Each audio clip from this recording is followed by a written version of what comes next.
Las elevadas cúpulas y los minaretes de la ciudad de Estambul revelan la culminación de un milenio de imperio y de fe.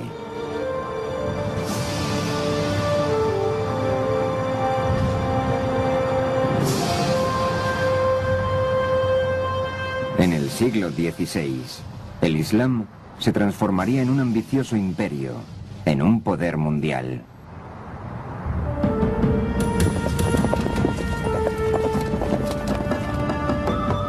Estaba regido por una dinastía de conquistadores cuya autoridad absoluta hizo que el dominio musulmán tuviera un alcance mucho mayor de lo que había tenido hasta entonces.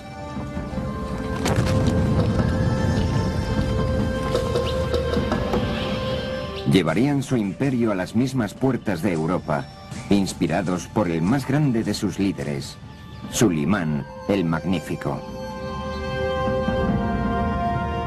Fue una era de esplendor imperial en la que el Islam y el gran imperio otomano se levantarían para presentar su audaz candidatura al poder, la conquista y el destino. En sus orígenes, los turco-otomanos eran un pueblo nómada procedente de las estepas de más allá del mar Aral. Durante siglos vagaron por lo que actualmente es Turquía, buscando tierras de pasto.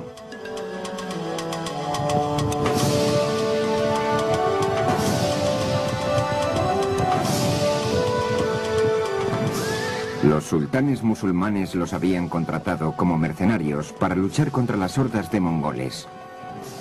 Pero en el desorden que siguió a la invasión mongol, los turcos empezaron a plantear sus propias reclamaciones territoriales.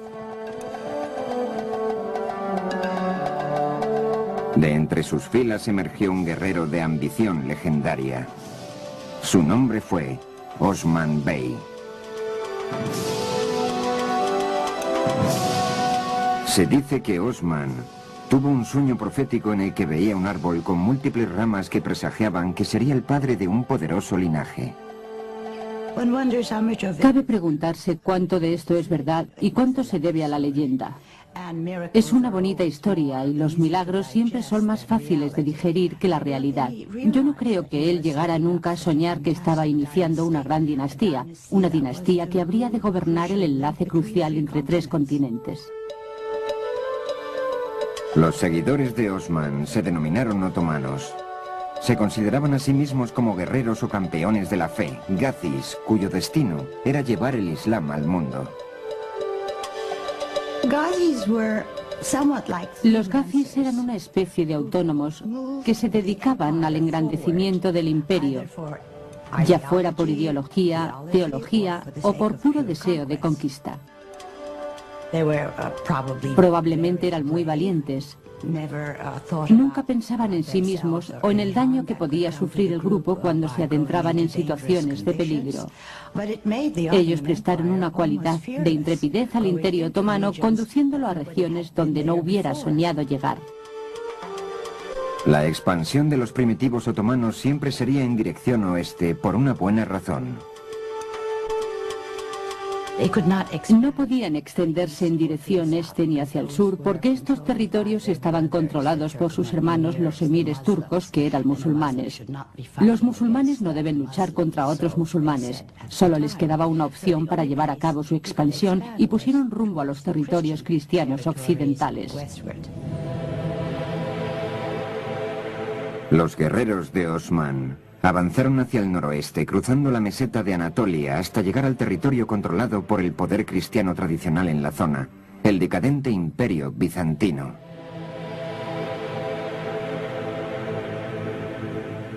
En la época de Osman, el imperio bizantino tenía 1000 años de edad y estaba alcanzando el final de su supremacía, reducido a un apartado baluarte en Eurasia.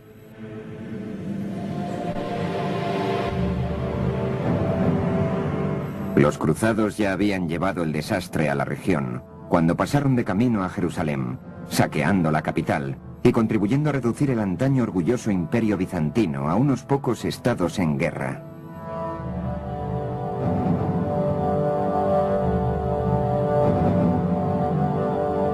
Los otomanos redujeron rápidamente estas maltrechas facciones bizantinas, uniendo al noroeste de Anatolia en un dominio único. En 1326, los otomanos tomaron la poderosa ciudad bizantina de Bursa. Esta victoria cambiaría para siempre el carácter de los turco-otomanos.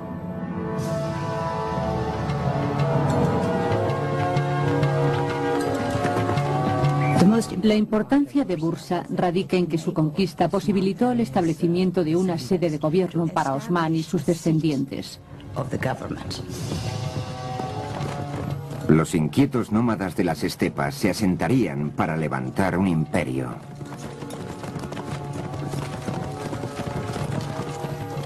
Lo que estamos considerando es un enorme suceso demográfico.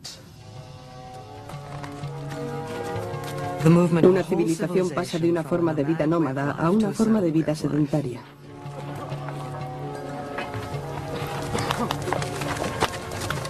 Cuando los otomanos conquistaron Bursa y la convirtieron en su capital, tenían la aspiración de transportar la bandera conquistadora en representación de la civilización islámica.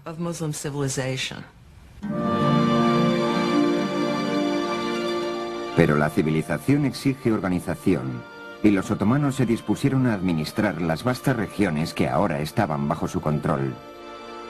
Al empezar a organizar su nuevo imperio, permitieron que los burócratas bizantinos conservaran sus puestos. Lo primero y más importante eran los impuestos y la conservación de registros. Desde entonces, la palabra burocracia ha perdido sus nobles connotaciones. Sin embargo, esta fue una gran innovación, tan ambiciosa como cualquier triunfo en el campo de batalla. Los otomanos son conocidos por incluir y sintetizar los elementos culturales de las tierras por las que pasaban. Son conocidos por la creación de estructuras, gracias a las cuales la gente que habitaba con ellos podía continuar con sus vidas profesando el credo de su elección. De hecho, los otomanos tenían menos conflictos con sus súbditos cristianos que con los de su propia fe, adversarios musulmanes que intentaban poner en entredicho el dominio otomano. Uno de los problemas burocráticos, o si se quiere administrativos, a que tenían que enfrentarse los otomanos, consistía en una especie de protorreinos musulmanes rivales.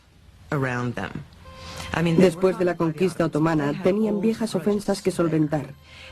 Además, poseían ciertos derechos a proclamar una gloria dinástica propia. Estas viejas familias musulmanas planteaban la constante preocupación de un levantamiento que desembocara en rebelión. Los otomanos consideraron que sería una gran imprudencia el reclutar soldados para su ejército entre esa gente. Decidieron reclutar niños sin ninguna conexión con las familias musulmanes rivales. De modo que fueron a los Balcanes a reclutar niños cristianos.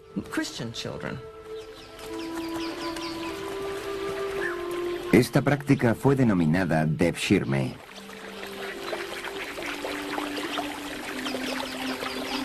Técnicamente, los muchachos eran esclavos del sultán, pero no eran tratados como esclavos.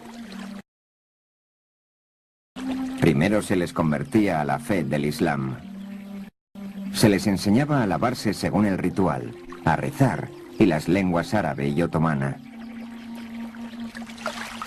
Esto tenía un propósito político y religioso a la vez. Con la puesta en práctica del sistema de devshirme, los otomanos crearon una casta que no debía lealtad a ninguna tribu o familia. El futuro de estos muchachos era tan brillante que muchas veces los musulmanes pretendían hacer pasar a sus propios hijos por cristianos para registrarlos con los oficiales del devshirme. El sistema funcionaba de maravilla, ya que estos niños solo debían alianza al sultán, no tenían familia, país u otras relaciones. A estos niños se les dio la mejor educación que en aquel entonces podía recibirse en el mundo. Entonces estaban preparados para instalarse en las más altas posiciones del poder del imperio. Los más inteligentes ingresaban en las escuelas palaciegas y se graduaban para ser visires y gobernadores. Incluso podían llegar a ser gran visir. Los más atléticos ingresaban en el cuerpo de Janissaríes. Los Janissaríes eran la infantería de élite del sultán. Era un ejército que durante siglos sería el patrón a imitar. Eran los más fuertes y estaban adiestrados como máquinas militares. No temían a la muerte en absoluto y su único amor era servir al sultán. Fueron entrenados con toda la precisión, disciplina, pompa y circunstancia de un ejército moderno. Era la primera vez que un ejército vestía uniforme y marchaba al campo de batalla con acompañamiento de música militar.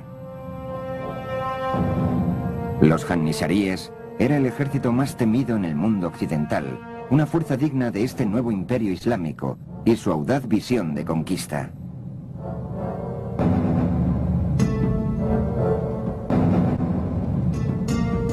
A mediados del siglo XV, el Imperio Otomano se extendía desde la actual Turquía, conocida como Anatolia, hasta el interior de los Balcanes.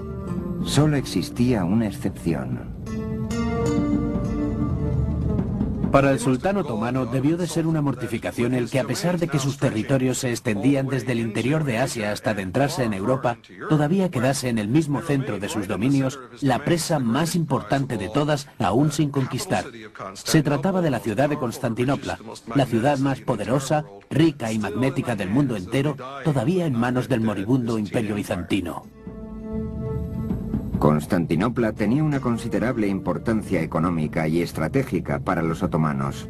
Su importancia simbólica era aún más grande. Era la capital. No había otra ciudad como ella. Si iban a gobernar en aquella zona, estaba claro que tenían que hacerlo desde Constantinopla. Se dice que el objetivo de reclamar Constantinopla fue decretado por el mismo Mahoma. Todos los gobernantes otomanos que sucedieron a Osmán habían querido tomar la ciudad, pero ésta siempre permanecía con firmeza en manos cristianas. Entonces accedió al poder un sultán, cuyos sueños de conquista no le serían denegados. La historia le honra como Mehmed el Conquistador. Solo tenía 12 años cuando asumió el sultanato, pero ya estaba bien versado en la política otomana.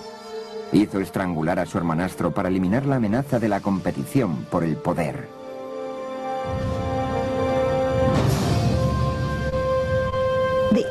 Para ellos el imperio significaba mucho más que la familia. Debían impedir que el imperio se fragmentara como había sucedido con otras dinastías turcas que habían gobernado el mundo islámico. Por eso, cuando un nuevo sultán accedía al poder a la muerte de su padre, todos los otros hermanos debían ser eliminados. Esto prevenía la segmentación del imperio. Puede que fuera cruel, pero funcionaba para los otomanos. Cuando finalmente accedió al poder tras la muerte de su padre, se produjo un cambio enorme en la política del Imperio Otomano y en la dirección de una energía mucho mayor. De inmediato, Mehmed puso sus ojos en la única presa tan grande como sus ambiciones. Mehmed tenía que conquistar Constantinopla. No tenía alternativa. Constantinopla era como una joya perfecta o una fruta deliciosa que esperaba ser cogida. A mediados del siglo XV, la ciudad solo era una sombra de lo que había sido. La población había descendido de 400.000 a 50.000 habitantes. Aún así, el ejército que intentara sitiarla estaría en enorme desventaja. Constantinopla estaba masivamente fortificada y rodeada de agua en 3 de sus lados.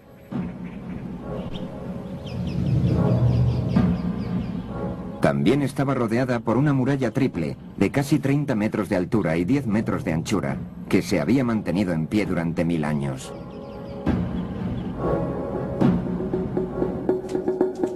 Pero Mehmed tenía un plan para esa muralla.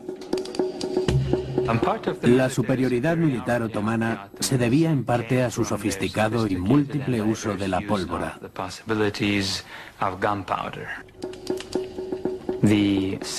Cuando Mehmed el Conquistador sitió Constantinopla en 1453, comisionó para la ocasión unos enormes cañones nunca vistos hasta entonces, que harían una dramática demostración de las posibilidades que ofrecía la aplicación de la pólvora.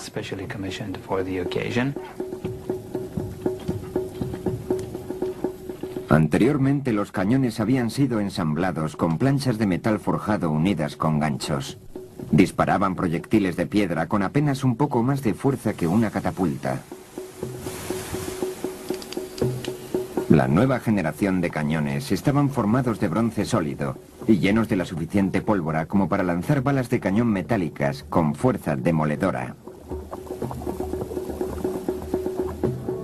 Pero Mehmed no había puesto sus esperanzas solamente en los cañones.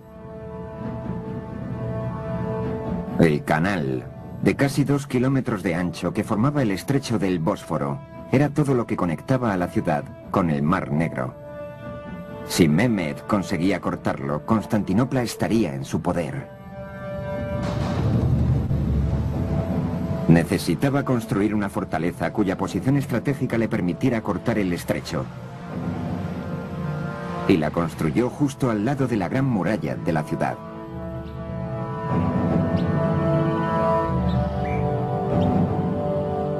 Les llevó menos de 4 meses construir una masiva ciudadela de 7 torres, llamada Rumeli Hisar.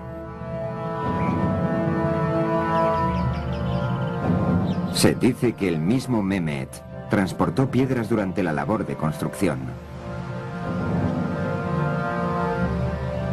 Tan pronto como estuvo terminada, apretó la soga alrededor del cuello del Bósforo. El primer barco que desafió sus órdenes de detenerse fue hundido, su tripulación decapitada y su capitán empalado en las murallas del castillo.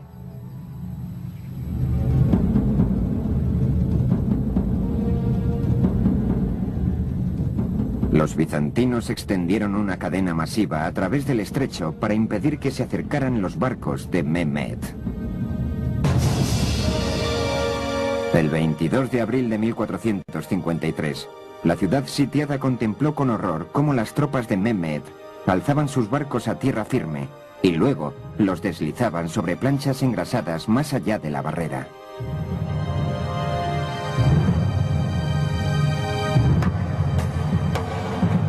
Más de 100.000 soldados otomanos tomaron posiciones frente a las murallas de Constantinopla, preparados para el mayor bombardeo que se había visto en la historia hasta entonces.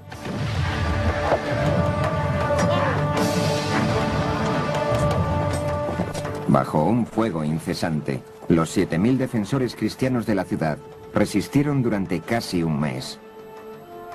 Llenos de desesperación, los bizantinos que habitaban en la ciudad suplicaron la ayuda de sus hermanos cristianos de todo el continente. Pero por supuesto, la Europa del siglo XV era incapaz de montar ningún tipo de oposición organizada para combatir la amenaza turca del este.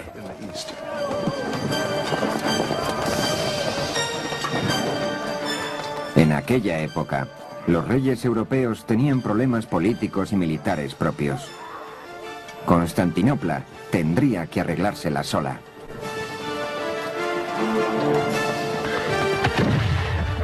El 29 de mayo de 1453, poco antes del amanecer, el ejército turco rompió las murallas de la ciudad. En cuestión de horas, Constantinopla estaba en poder de los otomanos. Mehmed entró en la ciudad a caballo y fue a cobrar el más ansiado de los premios, la magnífica Basílica de Santa Sofía. Fue construida por el emperador Justiniano en el siglo VI y su nombre significa Iglesia de la Divina Sabiduría. Su amplitud interior superaba la de cualquier edificio del mundo. Por supuesto que otros grupos de musulmanes y los otomanos mismos habían visto muchísimas iglesias. Todos habían visto iglesias. Pero ninguno de ellos había visto algo que se asemejara a Santa Sofía.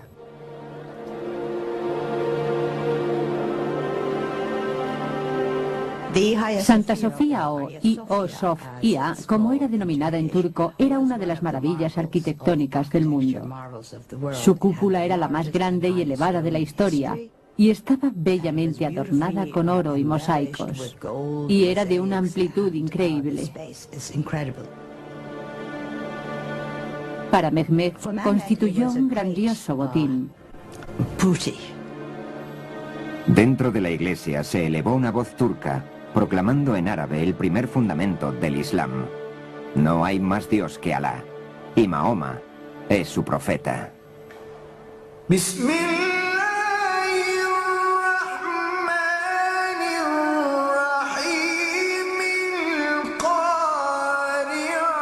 La iglesia más grande de la cristiandad era ahora una mezquita.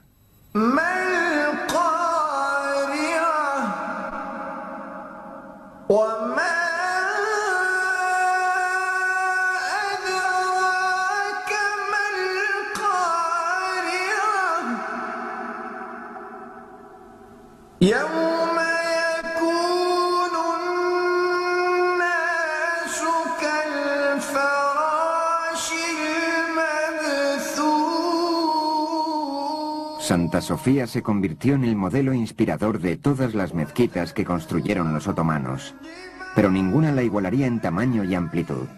Santa Sofía pertenecía a Mehmed el Conquistador. La noticia de su triunfo conmocionó al mundo entero. Para los europeos suponía un desastre. Después de todo, Constantinopla era la segunda Roma.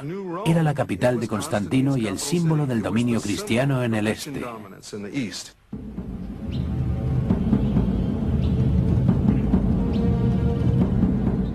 Hacía ya tiempo que los gobernantes otomanos habían acumulado títulos para sí mismos. Khan, que en turco significa emperador. Shah-i-Shah, que es persa por rey de reyes. Y sultán, que en árabe significa gobernante. Pero ahora, con todo el imperio bizantino bajo su dominio, Mehmed y sus sucesores reclamaron un título más: Sacro Emperador Romano. Los otomanos habían llegado a las puertas de Occidente y se preparaban para dirigirse a lo que ahora reclamaban como su destino definitivo: la conquista de Europa. Esta gesta recaería sobre el más legendario de todos los sultanes. Nació a principios del siglo X del calendario musulmán y era el 10º sultán que descendía en línea directa de Osmán. Fue un hijo del destino, cuya grandeza se daba por sentado. En el lenguaje de la época, él era el Said Karan, el gobernante universal, el señor de una conjunción llena de auspicios. Su advenimiento fue una predicción y su identidad había sido confirmada astrológicamente. Su nombre era Sulimán, como Salomón, el rey sabio del Antiguo Testamento. El Imperio Otomano alcanzaría su cumbre bajo el reinado de Sulimán. Sulimán recibió una magnífica educación. Se le entrenó para ser sultán desde el mismo día en que nació. Cuando era un joven príncipe, formó una relación que tendría un tremendo impacto en su vida y en la del imperio. Cuando todavía era el príncipe heredero, desarrolló una gran amistad con un griego converso que tomó el nombre de Ibrahim. Tenían casi la misma edad y aparentemente también tenían una buena compenetración intelectual y personal. Se educaron juntos hasta cierto punto. Como era práctica común, cuando Sulimán accedió al trono a la muerte de su padre, se llevó a su fiel Ibrahim a Estambul. Sulimán tenía 26 años cuando subió al trono. Estaba determinado a dejar su huella en el mundo, tan pronto como sus ministros se lo permitieran. En sus primeros años, Sulimán tuvo que hacer frente a generales y grandes visires que simplemente se resistían a obedecerle. Aparentemente porque era un muchacho de 26 años que no había visto mucho de la vida y no había hecho nada para demostrar que la gente debía obedecerle.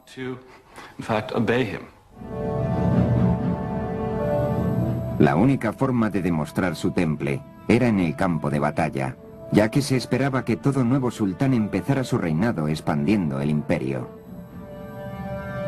En aquella época los otomanos controlaban Kurdistán, Egipto y las sagradas ciudades del Islam, Medina y la Meca.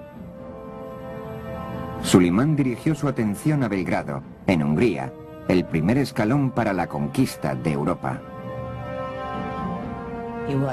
Como cabeza de la dinastía otomana, tenía varias obligaciones a las que atender, y una de ellas era la conquista. De modo que la primera tarea que se impuso Sulimán, un año después de acceder al trono otomano, fue la de dirigirse a Belgrado y capturarla. Belgrado tenía una gran importancia estratégica porque desde allí el ejército podría avanzar hacia el oeste. Un año más tarde la ambición de Sulimán se fijaría en la isla de Rodas. La diminuta isla era una problemática avanzadilla de la cristiandad, en unas aguas totalmente otomanas. También era un paraíso para los piratas que atacaban los barcos de comercio musulmanes. Los 50.000 defensores de Rodas estaban atrincherados en uno de los fuertes más impenetrables del mundo. Esta vez, Sulimán decidió aplicar una táctica diferente en lugar de confiar solo en los inmensos cañones. Una nueva táctica usada muy pocas veces hasta entonces. Los otomanos fueron la primera gran fuerza que desarrolló nuevas formas de utilizar la pólvora de manera creativa para facilitar la expansión militar. Los zapadores otomanos excavaron una serie de 50 túneles cerca de la base de la fortificación para poder minar sus cimientos. Para realizar este peligroso trabajo, disponía de cristianos procedentes de los Balcanes.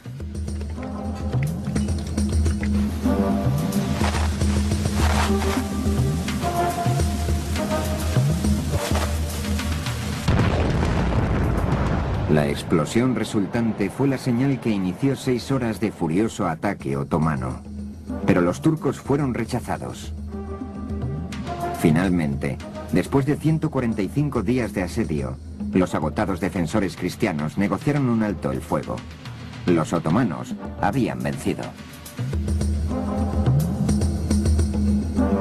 La victoria que hizo algo más que poner Rodas bajo el dominio imperial. Ahora, Sulimán era un sultán al que había que tomar en serio. Su carrera de conquista había comenzado.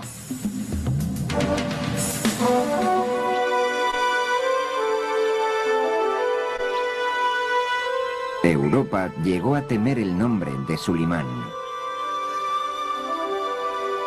Pero dentro de sus dominios tenía otra reputación. La historia islámica lo recuerda como Cunan, el legislador. Los otomanos eran burócratas en el sentido completo de la palabra. Guardaban todo en sus archivos para poder controlar a los diferentes pueblos que componían el mundo de los otomanos. Necesitaban que sus sistemas legales estuvieran cuidadosamente ordenados. En tiempos de Sulimán se definió un sistema legal único para toda la extensión del imperio. Más tarde sus leyes llegarían a sentar las bases de la constitución de diversas naciones. Sulimán era el monarca supremo de la zona. Era el centro del mundo.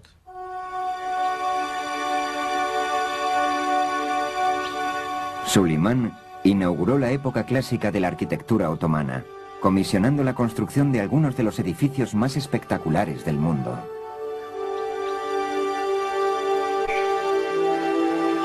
Sulimán había alcanzado una posición única de riqueza y estabilidad que le permitió dedicar su atención al desarrollo de la arquitectura monumental para conmemorarse a sí mismo y a la gran dinastía a la que pertenecía. La arquitectura religiosa puede darnos una idea de lo que reside en el corazón de una fe. Los musulmanes hablan de grandeza y majestad cuando piensan en Dios. Un edificio grande y majestuoso puede evocar de manera inmediata la gloria de Dios en la mente de la gente. Sinan era el arquitecto jefe de Sulimán. Sus ideas arquitectónicas resultaban perfectas para la construcción imperial. Sinan perfeccionó la estructura característica del Islam, la mezquita abovedada. En el medio siglo que duró su carrera, diseñó más de 300 edificios, además de ocuparse de la restauración de uno de los monumentos más importantes del Islam. La bóveda de la roca, en Jerusalén.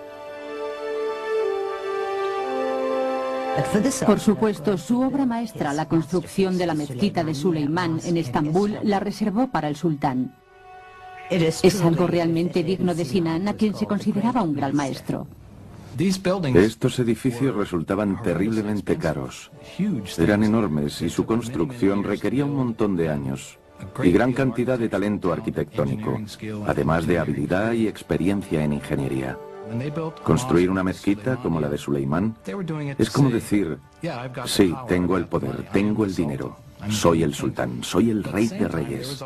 Pero al mismo tiempo en estas cosas reside un tremendo valor espiritual. No solo son un símbolo del poder imperial, también son un símbolo de fe. En el espíritu de las enseñanzas de Mahoma, una gran mezquita era un centro de servicios sociales que incluía hospital, escuela y biblioteca. Se dice que cuando se inauguró, Sulimán la contempló con asombro y exclamó: «Oh Salomón, lo he hecho mejor que vos».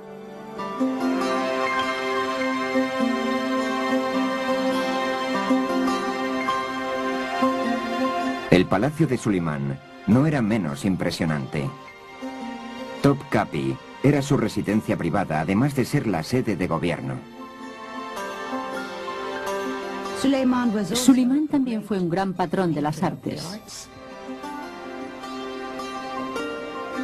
La riqueza del imperio atrajo a los mejores artesanos, lo que produjo un florecimiento en las artes y oficios. La arquitectura y las artes de este periodo dan origen a la primera edad de oro del mundo otomano.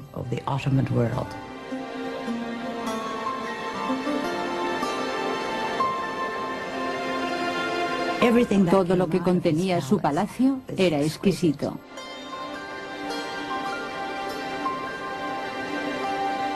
El mismo Sulimán era orfebre. Los otomanos creían que todo sultán debía tener un oficio tangible. El ser sultán no era considerado como un oficio tangible o práctico. Sulimán era un patrón muy exigente. Insistía en pasar revista al trabajo y hacía encargos en persona. Pienso que cada grupo de artesanos que trabajaba en el palacio intentaba superar a los otros para complacer al sultán, porque complacerle suponía maravillosas recompensas.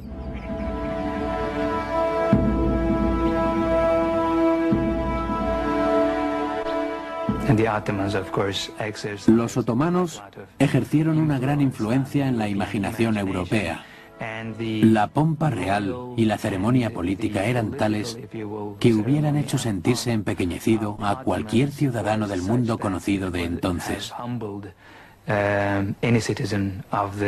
Este fue sin duda uno de los más grandes imperios que ha habido, y los observadores europeos no podían dejar de sentir un gran respeto por el poder otomano.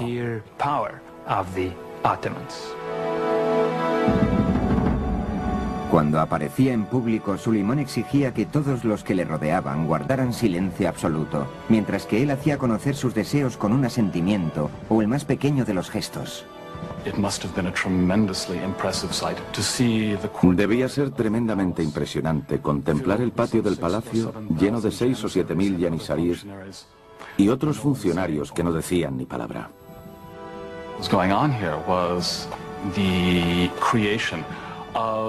Se trata de la creación de una soberanía tan misteriosa y de tan largo alcance.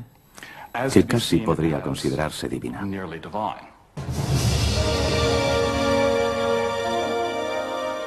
A medida que crecía el poder de Sulimán, la influencia de su amigo de la infancia, Ibrahim, aumentaba en la corte. Ibrahim, que más tarde se convertiría en pasha, se convirtió en su devoto gran visir.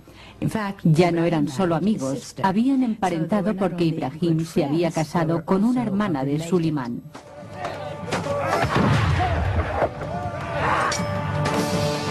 Ibrahim hacía campañas con su propio ejército y su influencia y ambición aumentaron hasta que su poder era solo inferior al de Sulimán.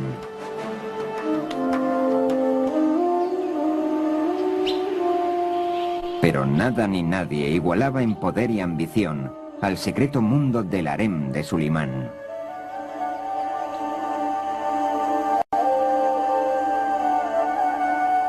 El harem, muy distinto del estereotipo occidental, no era un juguete del sultán, era el centro del poder dinástico. El harem era la residencia privada del sultán. Se tiende a pensar que un harem es el sitio donde viven las mujeres, pero en realidad es un lugar apartado del ojo público. Harem significa hogar. El Islam permitía al sultán 4 esposas y muchas concubinas. Es un sistema pensado para producir herederos. Cuando se profundiza en la manera en que esto se llevaba a cabo, uno comprende que no había nada terriblemente erótico en el asunto. El sultán no tenía mucha elección a la hora de seleccionar sus acompañantes femeninas.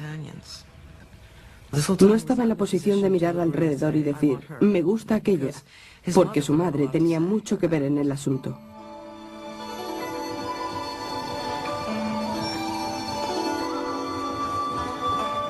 Con su primera esposa, Sulimán tuvo a su hijo y heredero, Mustafa. Pero cuando tenía unos 35 años, el sultán se enamoró profundamente de una esclava centroeuropea llamada Hurrem. En Occidente se la conoce con el nombre de Roxelana. Roxelana daría a luz un heredero rival y se convertiría en la confidente más importante de Sulimán. El sultán debía estar protegido de cualquier influencia impropia y también debía estar protegido de cualquier rival. De alguna manera esto creaba un vacío alrededor de su persona en el cual podía penetrar la vida del harem. Es divertido pensar que el hecho de estar tan protegido le expusiera de manera tan total a la influencia de sus acompañantes femeninas con las que pasaba tanto tiempo. Y estas mujeres que le rodeaban eran tremendamente inteligentes y ambiciosas. Roxelana fue la más famosa de todas.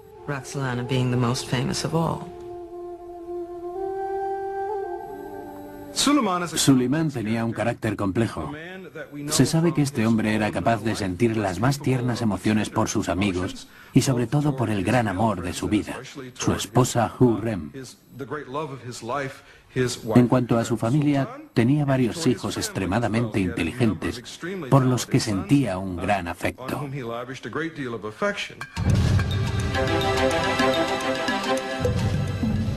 Sulimán preparó para asumir el poder a su hijo primogénito, Mustafa. Siguiendo la tradición otomana, el joven príncipe ingresó en el ejército y consiguió distinguirse rápidamente como general de talento. Claramente Mustafa iba a ser el heredero. A Sulimán le parecía que el futuro de su imperio no tenía límites. Soy el esclavo de Dios y el sultán de este mundo. Sulimán esculpía en los fuertes conquistados. Yo soy Sulimán. En mi nombre se lee el sermón de los viernes en la Meca y Medina. En Bagdad, yo soy el Shah. En los territorios bizantinos soy el César. Y en Egipto, el sultán. En la plenitud de su poder, Sulimán se veía a sí mismo superior a todos sus rivales. Tal vez tenía razón. Uno de los más grandes rivales de Sulimán era el imperio de los persas safávids. Se trataba de enemigos musulmanes, cuyo credo antagónico los había hecho adversarios de los otomanos durante siglos. Los safávids eran también turcos en sus orígenes étnicos y hablaban turco en su vida cotidiana. Al contrario de los otomanos que dirigían su expansión hacia el oeste, los safávids se estaban moviendo hacia el mundo musulmán.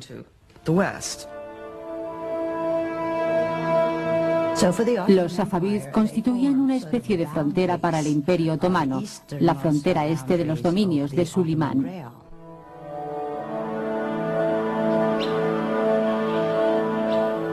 Los safávids eran musulmanes chiitas, lo que les convertía en encarnizados adversarios de los otomanos, que eran suní. Según los chiitas, un líder tenía que pertenecer a la familia de Mahoma y ser designado por su predecesor. Para los suní, la designación no era necesaria y además una persona podía ser líder sin ser descendiente directo de Mahoma. Esta cuestión de la legitimidad es la base del desacuerdo entre chiitas y sunís, una amarga separación que ha dividido el mundo musulmán hasta nuestros días. Yo me atrevería a decir que los otomanos en realidad nunca pensaron en sí mismos como suní, hasta que los safávids se les enfrentaron como sus rivales chiitas. Los safávids desarrollaron una ideología rival que se convirtió en una razón para luchar. Además, existían las otras razones por las que la gente lucha en general. Por riqueza, territorio y prestigio.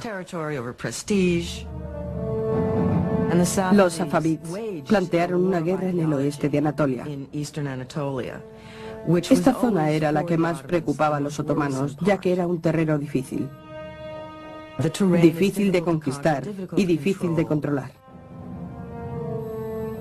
El poder militar de los safávids era formidable y además plantearon una rivalidad cultural a los otomanos. Eran grandes patrones de las artes. Pienso que son más conocidos por su patronato artístico que por sus grandes conquistas y sus sistemas legales y administrativos. Y su ciudad, la capital safavid, era una de las más hermosas del mundo, aunque no transmitía la misma sensación de poder que uno percibía en el Imperio Otomano y en su capital. Era un tipo diferente de poder. Eran más elocuentes, tal vez en la belleza de su decoración y en sus espacios ceremoniales. Es un aspecto del Islam totalmente diferente. El arte y la arquitectura safavid alcanzan un nivel más selecto. Es un arte más apreciado por la calidad de la filigrana y por su intrincada y elaborada técnica que por su tamaño monumental.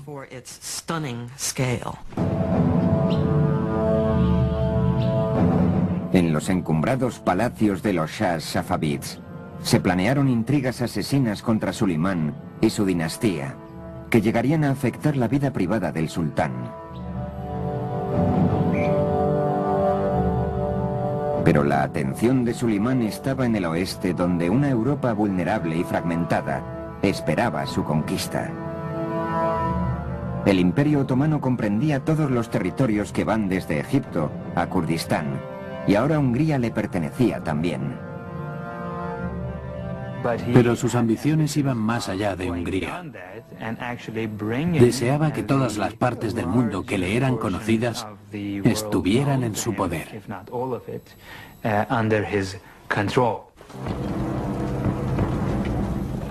El siguiente paso de Sulimán sería Viena. Su conquista hincaría una daga en el corazón del imperio de los Habsburgo y abriría un camino hacia el oeste. Pero cuando el poderoso ejército otomano estaba camino de Viena, el tiempo se volvió contra ellos. Los pesados cañones que habían llevado a los otomanos de victoria en victoria se hundieron en el lodo.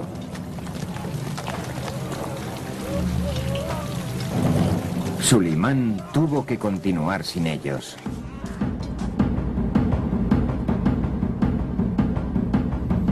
Los otomanos golpearon incesantemente la ciudad con su artillería ligera, pero el más pequeño de los agujeros era ferozmente defendido.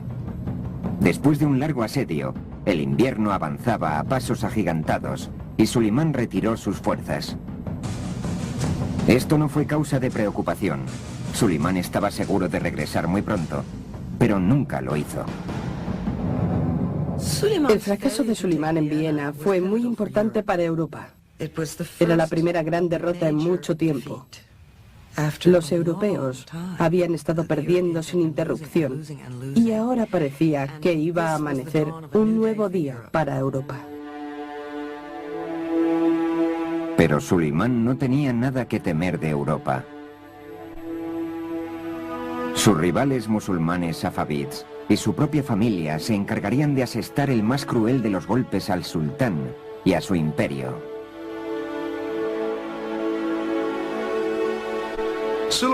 Se puede decir que Sulimán era la personificación de la idea del gobernante sabio y justo en el siglo XVI, pero también llegó a ser una figura trágica.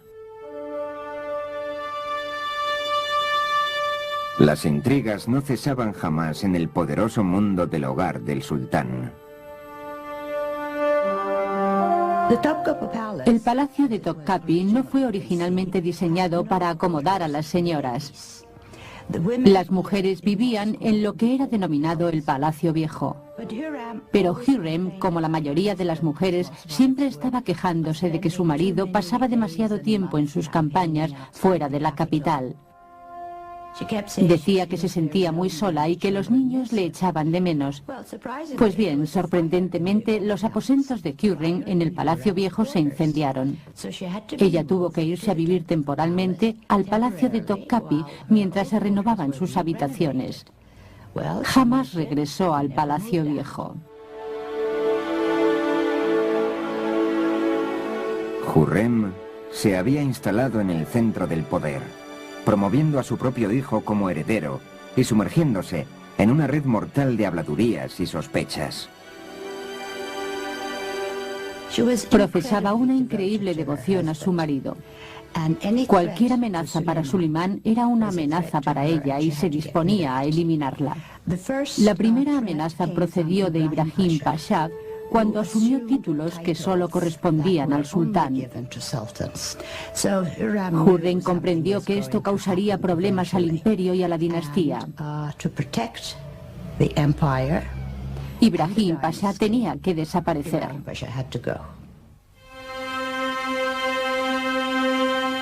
El 15 de marzo de 1536, Ibrahim Pasha y Sulimán cenaron juntos como era su costumbre. Por la mañana, se encontró el cuerpo de Ibrahim, que había muerto estrangulado.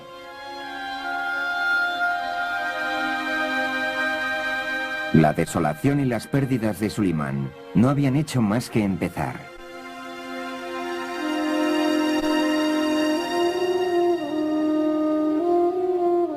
Pocos años después de la muerte de Ibrahim, Hürrem afirmó haber descubierto una conspiración para destronar a Sulimán, perpetrada por su propio hijo Mustafa con la ayuda de los safavids.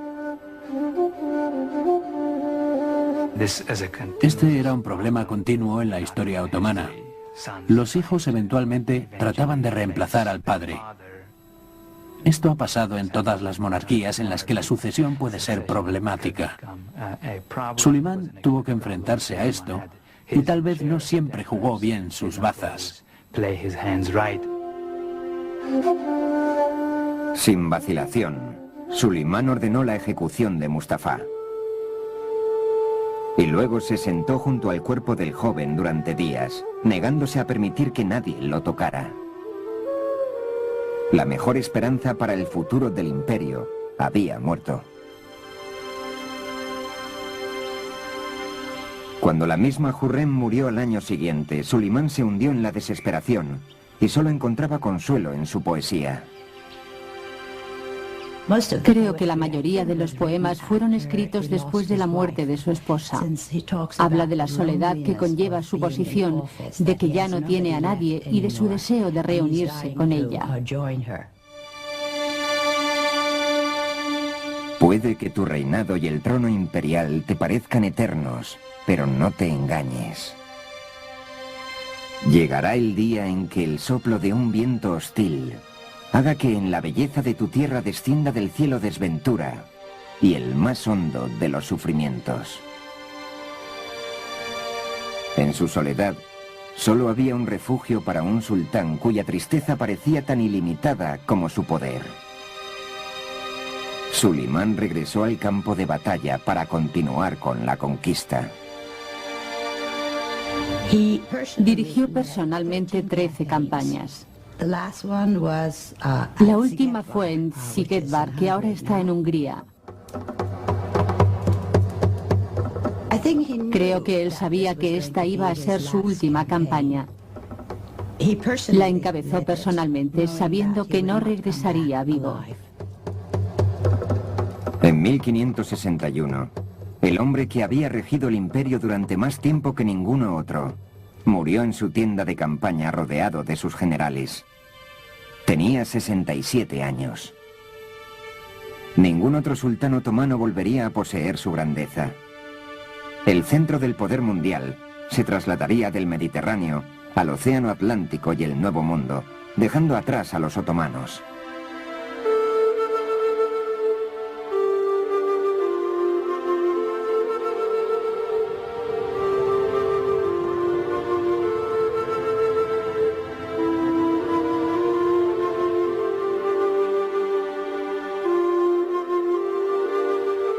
En el Estambul actual, los derviches sufíes siguen dando vueltas y bailando oraciones de la misma forma que hacían en los días de Sulimán. Es la meditación en movimiento, cuyo origen místico se remonta a los tiempos del profeta Mahoma.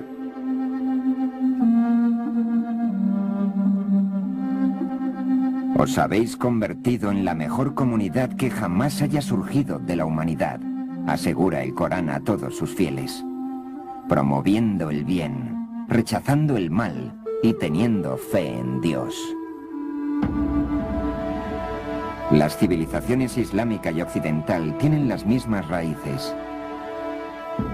Su procedencia del creciente fértil, el monoteísmo de los judíos y cristianos, y la cultura intelectual clásica de los antiguos griegos. Las dos tradiciones son espíritus gemelos y al mismo tiempo muy diferentes. El legado del Islam está entretejido con el del oeste, y para los billones de musulmanes que la convierten en la segunda religión más grande del mundo, es un legado vivo, una parte elemental de la gran aventura humana, que es la civilización del mundo.